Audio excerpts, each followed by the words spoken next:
টক দই দিয়ে এমন দুর্দান্ত হালুয়া ভাবাই যায় না। লাগছে জল ঝরানো টক দই, আমন্ড, কাজু বাদাম, শুকনো নারকেল গুঁড়ো আর চিনি।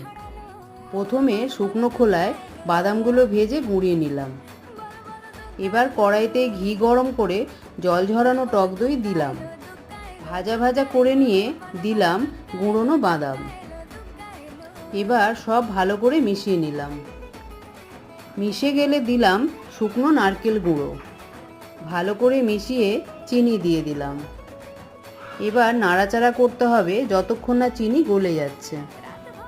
বেশ ঝুড়ো ঝুড়ো হয়ে এলে নামিয়ে ড্রাই ফ্রুটস ছড়িয়ে পরিবেশন করো দইয়ের হালুয়া।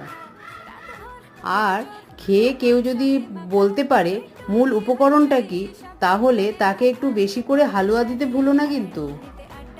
তাই অবশ্যই বাড়িতে ট্রাই করো।